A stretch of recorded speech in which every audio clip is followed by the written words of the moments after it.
And the search continues for the driver involved in last week's fatal hit and run in Mississauga. CP24's crime analyst Steve Ryan joins us live with the latest of this investigation. And with that, Premier Ford is hinting at tougher measures in his crime bill, including making impaired drivers pay for child support. And the Leafs GM is taking responsibility for the team's disappointing start this season. This as Toronto tries to bounce back tonight following 5 straight losses. Hey, this is Live at 5.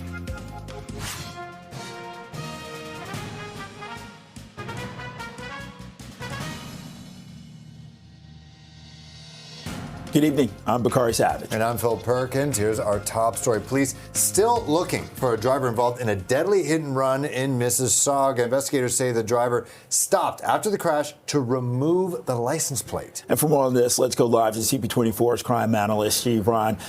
Steve, the driver literally stopping just to take off his license plate?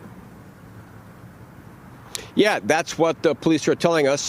This fatality happened Friday evening, 9 p.m., near the intersection where I'm at right now at Fallingbrook and Eglinton Avenue, just west of Mavis. So the criminal code requires that every driver of a motor vehicle that's involved in a collision is required to remain at the scene and render assistance to those who are injured. Well, according to police, we're showing you B-roll of the scene right now that was taken Friday night. According to Peel Regional Police, this did not occur after this man was struck. A 56-year-old man, a pedestrian, was struck and died of his injuries a short time later. The car continued westbound on Eglinton.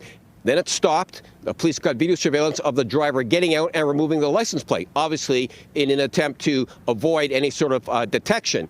Well, because there's no license plate, certainly it's an extra hurdle for the police to overcome, but they can certainly locate this vehicle. And we're going to show you a picture of the car, and here it is. And this is why it's only a matter of time before they find this car, and then they'll find the driver. Police believe that, or they say this vehicle is the vehicle involved. It's a Mini Cooper S between a 2014 and a 2018, silver or gray. Look at the vehicle right now. It's very distinctive. It's got what appears to be aftermarket rims on it as well, and this car will have damage on its front and passenger side. So because there's no license plate, what the police can do now, because they've got a very good still image of this vehicle that we're showing you once again, they can go to the manufacturer, have an engineer look at that vehicle and give them an exact make, model, and year that that car was made. And then, because all vehicles are registered through the province, not only by their license plate, but also through a VIN number, they can start with that exact vehicle, all of the registered owners, let's say in the city of Mississauga, and they can go to all those locations and see if, in fact, that car was at one of those locations. And if it's not in Mississauga, well, they can expand that search to a greater part of the GTA, the province, and then they can go to the country if they have to. So it's only a matter of time before some very good investigators with Peel Regional Police hit and run squad will identify this vehicle and the driver. And they are asking people if they know anybody that has a car like this one, or you see the car with damage on it, to give Peel Regional Police a call. Here's more from the officer who we spoke with earlier on today. Let's listen. The vehicle has been ID'd as a 2014 to 2018 Mini Cooper S model, 4-door. It's lighter in color, possibly gray or silver, with a black roof and different. The rims are larger than normal on that vehicle, and it will have damage to the front passenger side, hood, and the windshield area. Police are encouraging the driver of that vehicle to obtain legal counsel and then surrender. Better for that person to go to the police station before the cops actually find him, and it'll just be a matter of time, as I said. Back to you guys.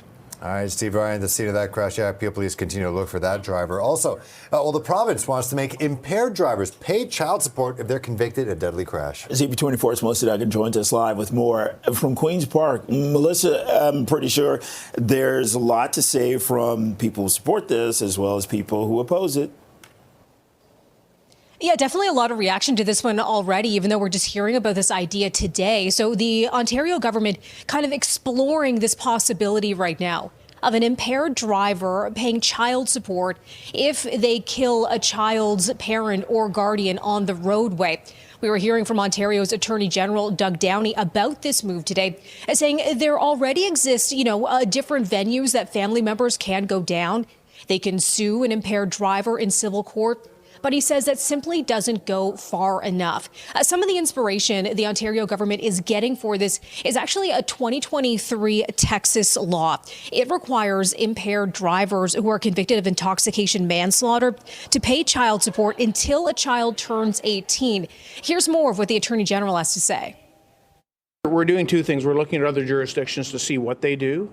We know, even though we have some of the strongest laws in North America, that the victims, quite frankly, the children who are left behind, can be more protected. So we're going to explore what we can do within our jurisdiction, and we will talk to the federal government if we need to get their assistance to bring this to fruition.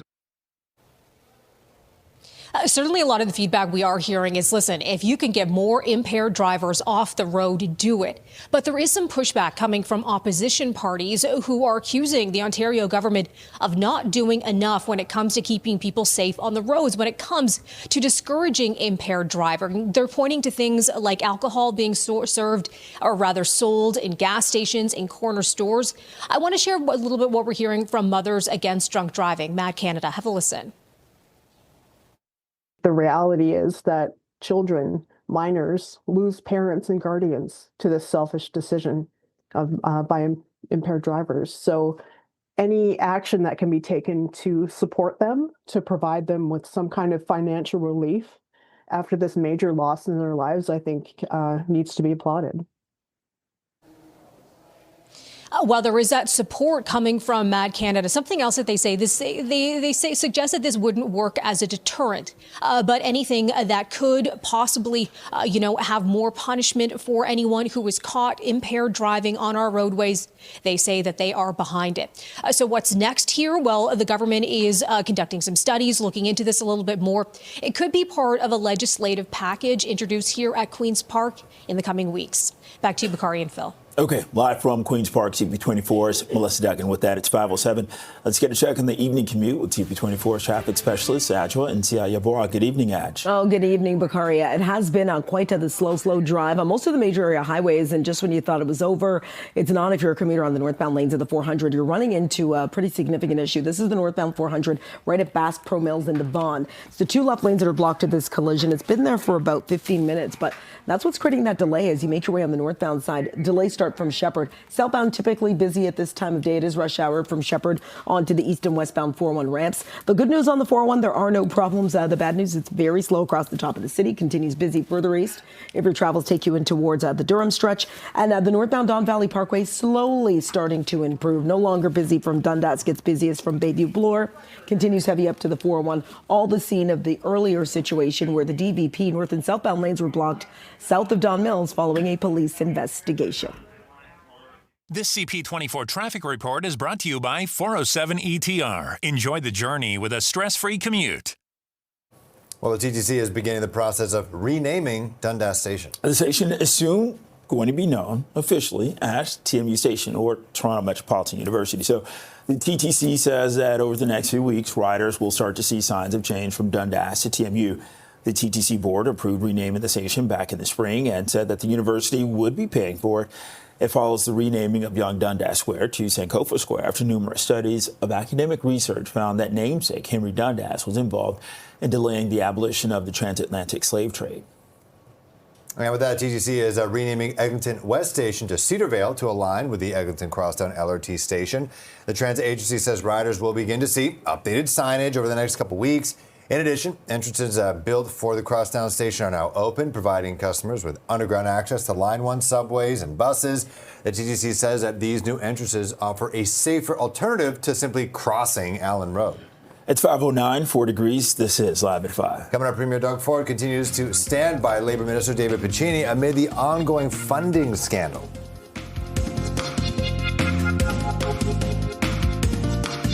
Welcome back. York police have charged a 63-year-old math tutor with the sexual assault of a minor. Yeah, Kevin Ng of Richmond Hill is charged with sexual assault and sexual interference.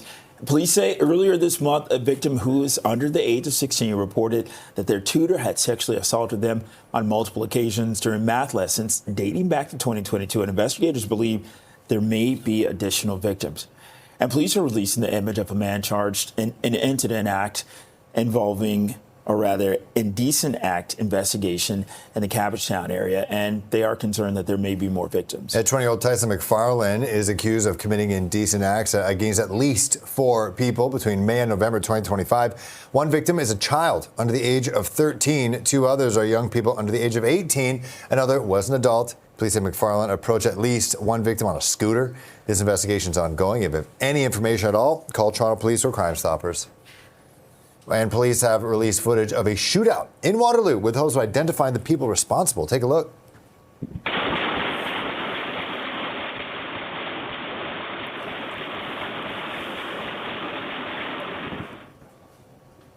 Police say that the occupants of the SUV that pulled in front of the white sedan in this security footage exchanged gunfire with people in a dark sedan that had just passed in the right lane. This was moments prior. A shooting happened just before 2 o'clock Sunday morning at Bridgeport Road and Weber Street. So police believe at least one person was hurt, but nobody's come forward.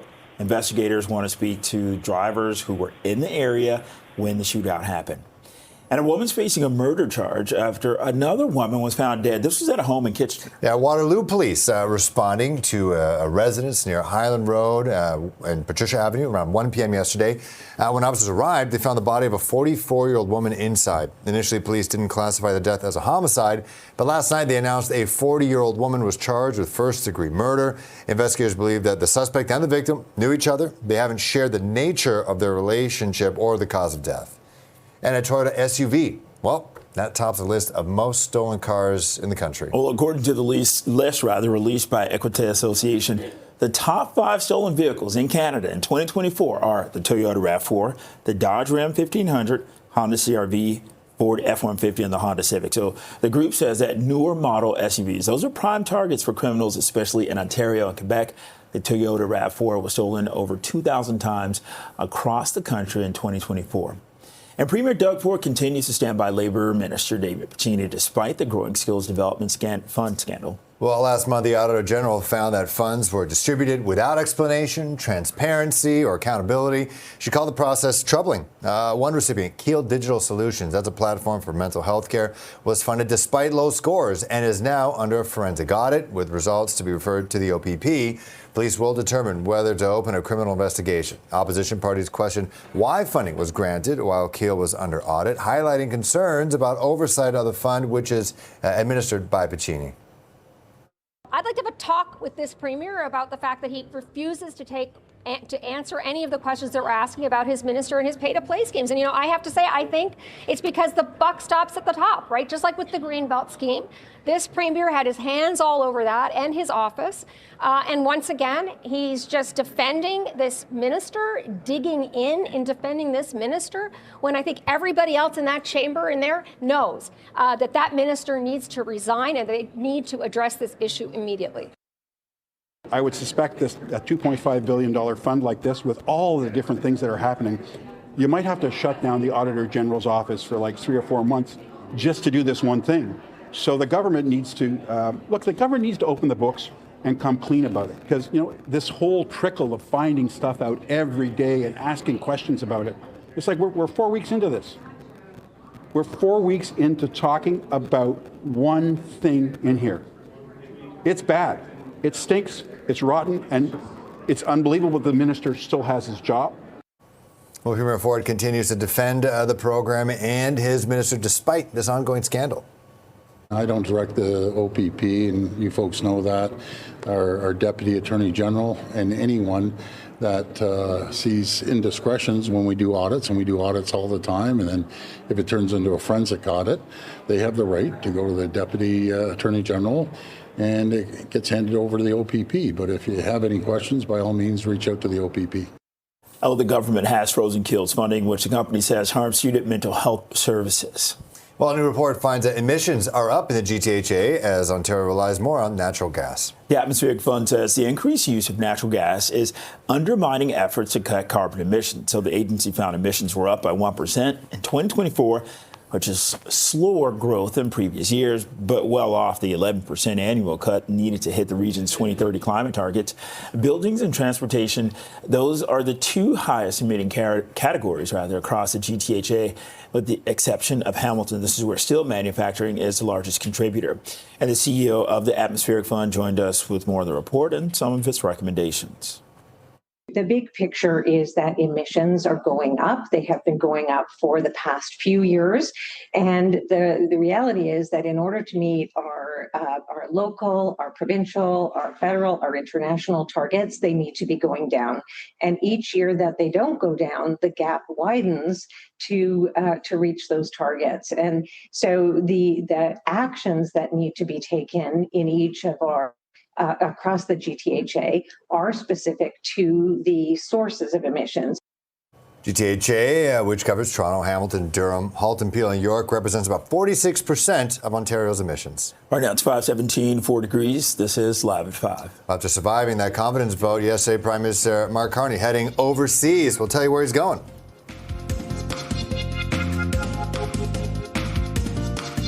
A new report shows that Canada is struggling to retain highly skilled immigrants. Yeah, the Institute for Canadian Citizenship says 1 in 5 newcomers to Canada leave within 25 years and most depart within their first 5. It found highly skilled individuals are far more likely to leave Canada than those with lower education levels. Fields with the biggest level of out-migration include information technology, engineering, and business management. The organization is calling on Ottawa to develop a strategy to encourage highly skilled newcomers to stay long-term. Well, the federal broadcast regulator is out with an updated definition for what it's going to consider Canadian content. Well, the CRTC's new definition continues to use points to determine whether something is CanCon based on how many Canadians occupy key creative positions in a production. The list of jobs is being expanded to include posts such as showrunner and special effects director. It also states that those roles that must be staffed by humans, not performed by AI. The definition applies to both traditional media and online streaming platforms. Just to confirm, me and Bakari, not AI. Prime Minister Mark Carney, he is a real person, has a busy few days ahead as he is set to depart on a pair of overseas trips. Yeah, Carney's going to travel to the UAE. This is going to be first for meetings aimed at expanding Ottawa's economic partnerships with the Middle Eastern nation. The Prime Minister will then head to South Africa for the G20 Leaders Summit. And Carney is looking to use the gathering in Johannesburg to strengthen Canada's energy, trade, and defense relationships. Well, the Carney Liberals' budget, it has narrowly passed, meaning that Canadians will not be going to the polls for a holiday election. Yeah, the budget passing on a vote of 170 to 168. It's the third consecutive confidence vote that the minority Liberals have survived in as many weeks. The government has said that the budget is about prioritizing generational investments or slashing the deficit, which the government says would have had an expense at social programs. The deficit, mind you, more than $78 billion in 2025-26. It is 5:21. Feels like 2. Watch it live at 5. And coming up, the Leafs GM is taking responsibility for the team's disappointing start this season.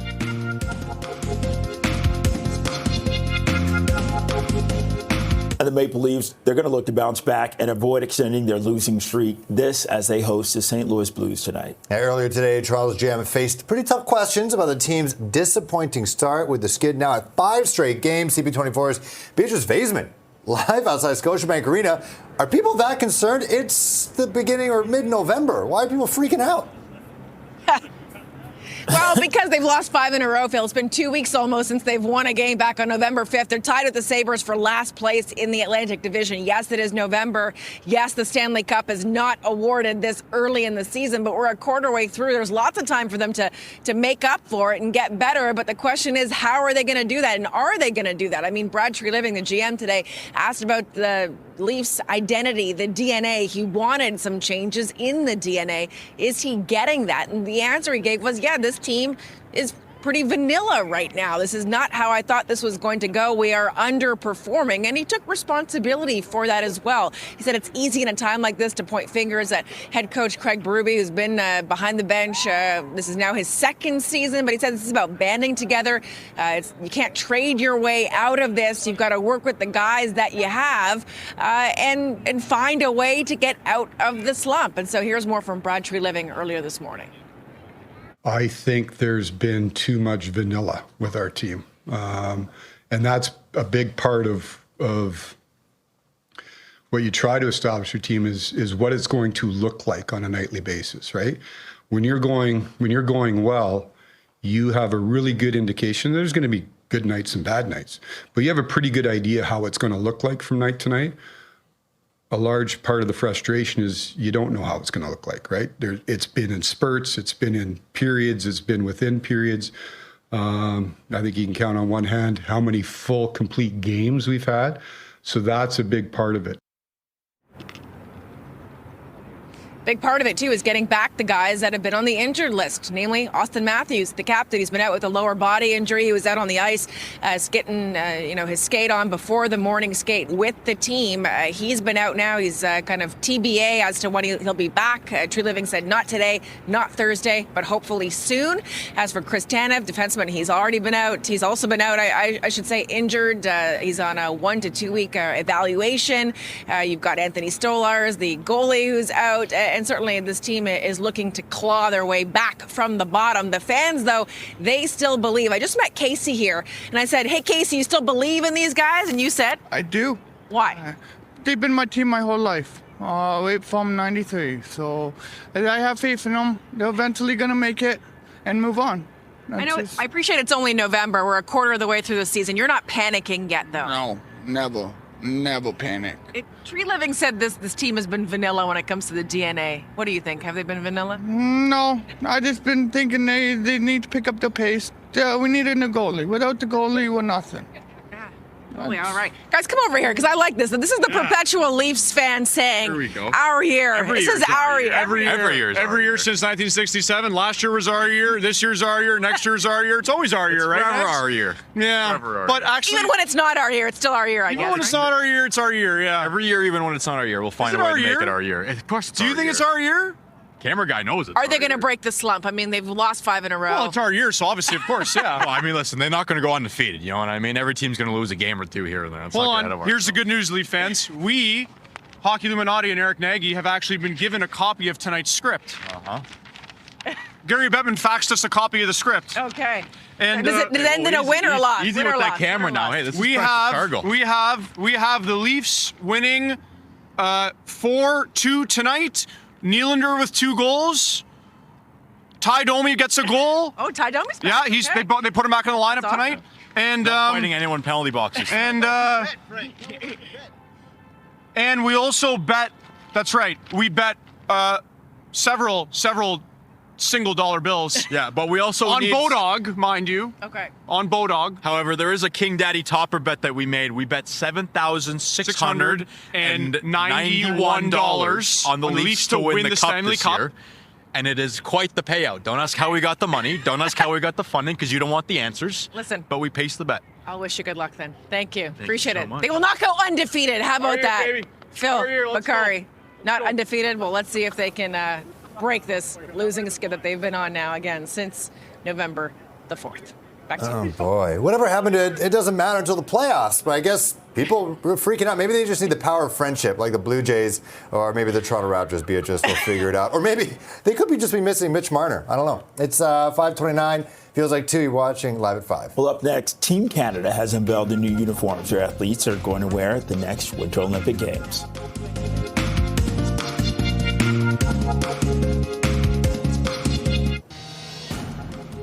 The search continues for the driver involved in last week's fatal hit and run in Mississauga. CP24's crime analyst Steve Ryan joins us live with the latest on that investigation.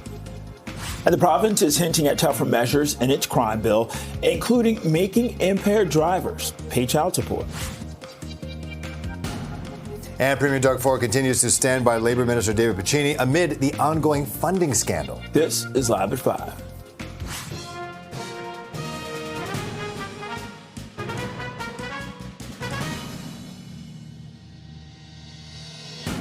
Good evening. I'm Phil Perkins. And Bakari Savage. Welcome to Live at 5. Well, police continue to search for the driver involved in a deadly hit and run in Mississauga. Yeah, investigators say the driver stopped after the crash to remove their license plate and then drove off. For more on this, let's go to CP24's crime analyst Steve Ryan. Steve, you got to wonder, I don't know how many people carry a wrench with them in their car to do something like this. This can't potentially be the first time someone has done, this person potentially has done something like this.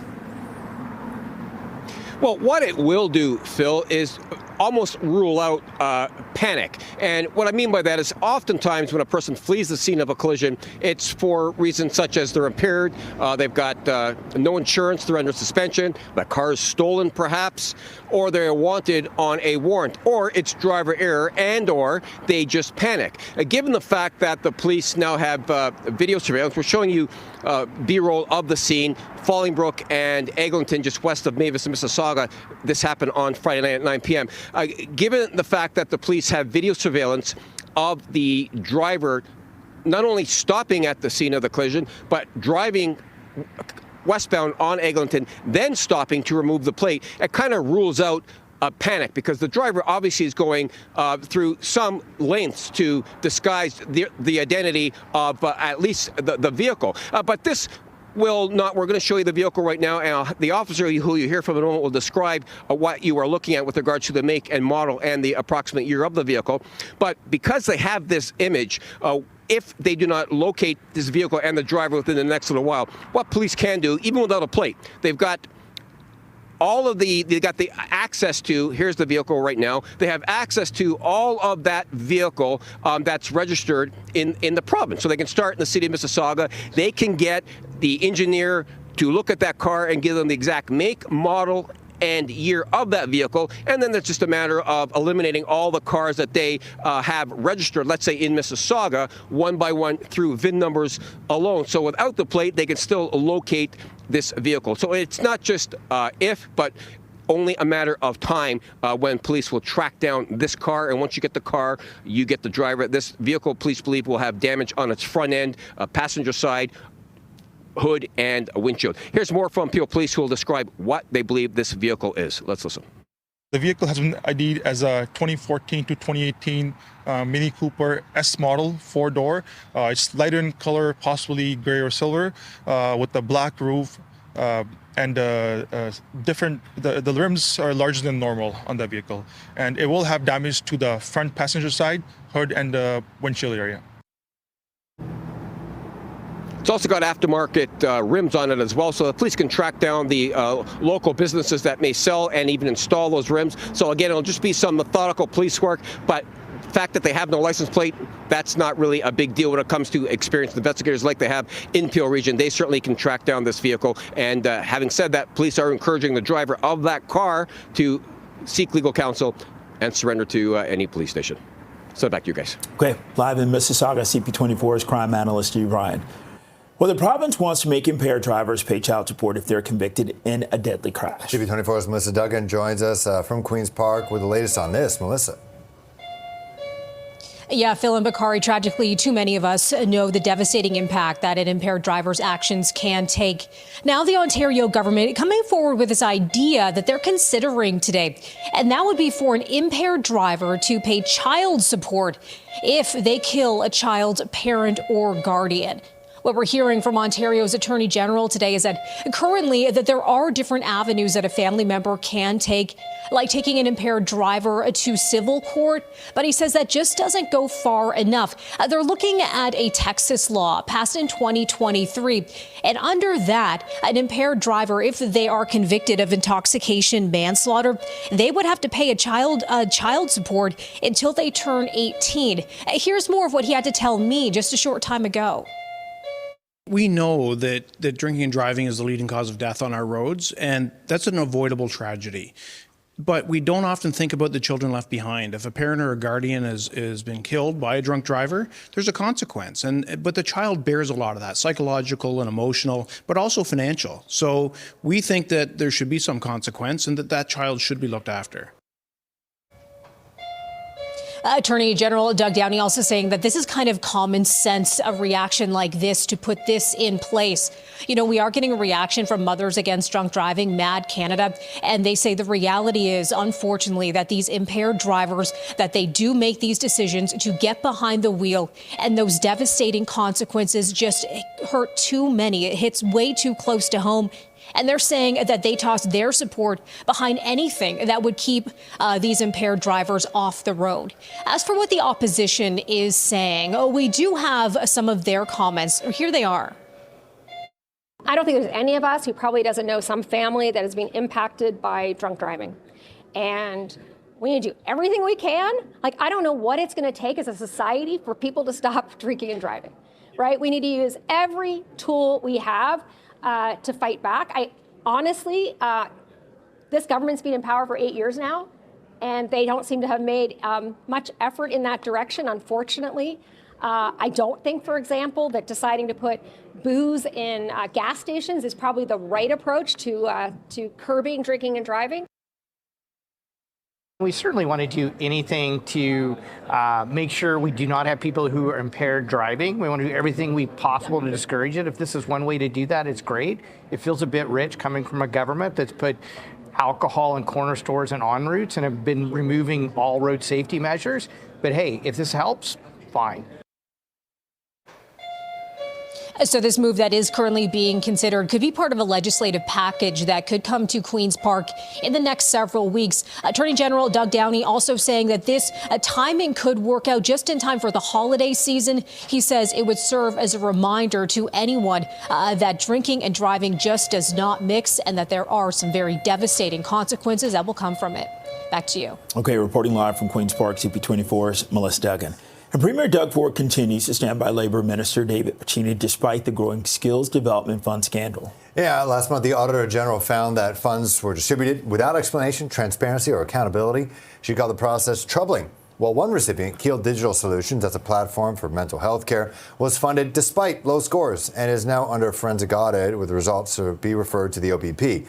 Police will determine whether to open a criminal investigation. Opposition parties question why funding was granted while Keel was under audit, highlighting concerns about oversight of the fund, which is administered by Minister Piccini.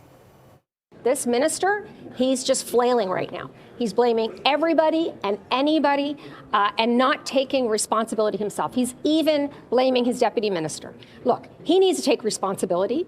You don't have a report like that come out that clearly talks about preferential treatment for friends and insiders and donors to a minister like this and not have the minister resign. It's outrageous. I've never seen anything like it, honestly. I can't believe the premier is digging in like this. The question is, when did the Minister of the Treasury, responsible Treasury Board, know that it was under an audit, just the audit, because that's part of her ministry's responsibility? And when did they know that it was referred for a forensic audit? When did that forensic audit begin? We kind of know when it finished. So it's important to know when the minister knew, because it's a lot of money. And you know, a forensic audit means we think they're hiding something from us. Premier Ford continues to defend the minister and the program despite the ongoing scandal. There's over 750,000 people that have been trained, and I think it's a great fund, and we're going to be up to 1 million people that will be able to find gainful employment. I believe over 100,000 people have found jobs in all different sectors, no matter if it's the hospitality sector, the construction trade sector, and everything in between. Well, the government has frozen Keel's funding, which the company says harms student mental health services. It is at 5:40. Feels like 2. Watching live at 5. And coming up, Sweden's royal family has kicked off a 3-day state visit to Canada.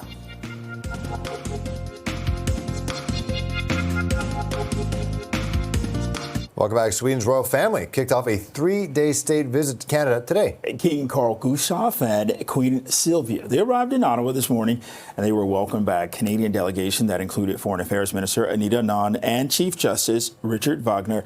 This is the King and Queen's first trip to our country since 2006.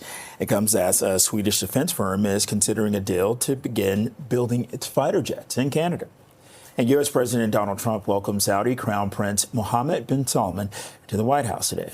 Yeah, the de facto Saudi leader got a warm welcome with an arrival ceremony that included a military flyover. The U.S.-Saudi relationship has been strained since the 2018 killing of Washington Post journalist Jamal Khashoggi, who was a vocal critic of the kingdom. U.S. intelligence determined that the Prince Mohammed likely ordered the killing. The prince has denied any involvement. As far as this gentleman is concerned, he's done a phenomenal job. You're mentioning somebody that was extremely controversial. A lot of people didn't like that gentleman that you're talking about. Whether you like him or didn't like him, things happen. but he knew nothing about it. And we can leave it at that. You don't have to embarrass our guest by asking a question like that. Painful to hear, anyone that been losing his life for, no real purpose or nothing illegal way. And it's been painful for us in Saudi Arabia. We've did all the right steps of investigation, etc. in Saudi Arabia, and we've improved our system to be sure that nothing happened like that. And it's painful and it's a huge mistake, and we are doing our best that this doesn't happen again. And Trump will host the Crown Prince at a dinner in the East Room this evening. Soccer star Cristiano Ronaldo is expected to join the Prince at the White House today. Well, the House has voted overwhelmingly to pass a bill to force U.S. Justice Department to publicly release its files on convicted sex offender Jeffrey Epstein. The rules are suspended. The bill is passed, and without objection, the motion to reconsider is laid on the table.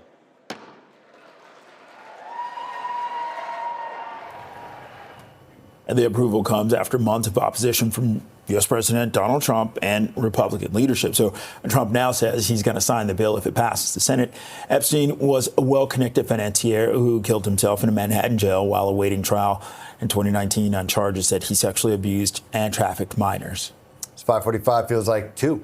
You're watching Live at 5. The popular gaming platform Roblox is introducing new AI verification features amid child safety concerns. So details are next.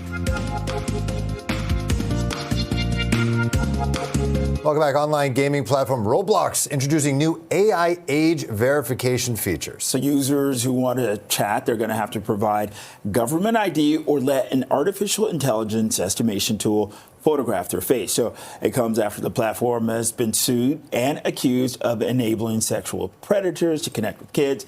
Roblox says that the latest security measure will increase the number of users who verify their age on the platform and will limit chats to people around the same age range. Now, the feature is voluntary for now, but it's going to be mandatory next year. For more on this, we're joined live by tech and cybersecurity expert Ritesh Kotak. What's your reaction to this? I feel like this could potentially be a slippery slope in terms of just privacy. And from what I'm seeing from the Roblox community, quick search on YouTube, not a lot of people are happy about this. Yeah, a lot of people aren't happy about it. In fact, this seems to be a growing trend, not only domestically, but globally as well. And that is around age verification, making sure that organizations and platforms are kept safe, mainly for the most vulnerable, our children. So this is something that that is being required now legislatively in Australia, in New Zealand. We're probably going to see this in Canada as well. But the problem is every platform is doing something different. There isn't consistency around it. A lot of people are worried around the privacy component. Is the AI going to actually get it right? Are there going to be false positives? There's a lot more questions than there are answers. So also, Ritesh, here's the thing. This is more reactive than proactive because they got sued. Yeah. So again, we see a lot of things coming out of when your back is up against the wall and you have to do something, otherwise face some sort of monetary penalties.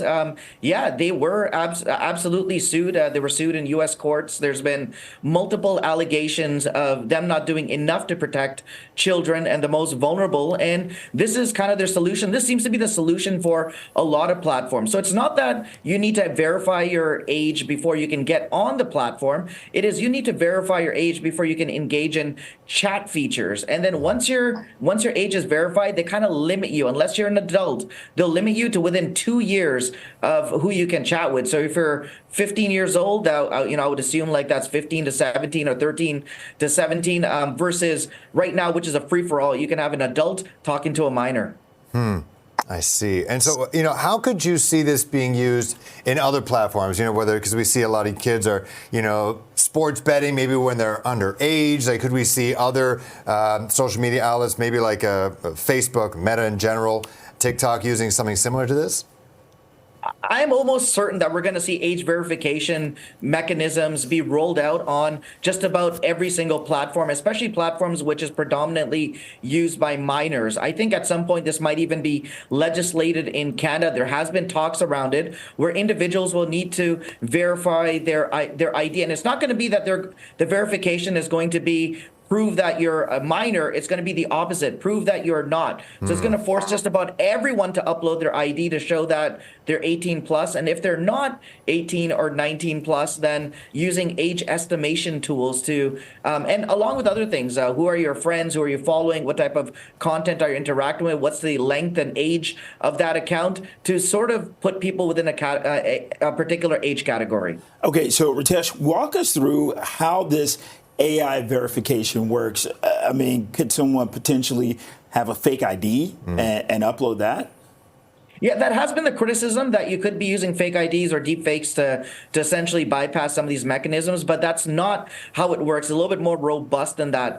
It looks for depth in the image. It also forces you to do certain commands: turn your head to the left, turn your head to the right, go in a circle. So it's going to make you do that randomly, which is just something you can manipulate with an image to verify that this is a human being. All right. Well, yeah, definitely wish we had a podcast to talk about this for an hour. Tech and cybersecurity expert Ritesh Kotak, thanks so much. Appreciate that. Thanks, Ritesh. Well, it's 5:52, 4 degrees. This is Live at 5. Coming up, people really worried in Leafs Nation. The Leafs have lost 5 straight. People are freaking out, or are they calm, cool, and collected? Well, the GM's talking. We'll go outside Scotiabank in moments.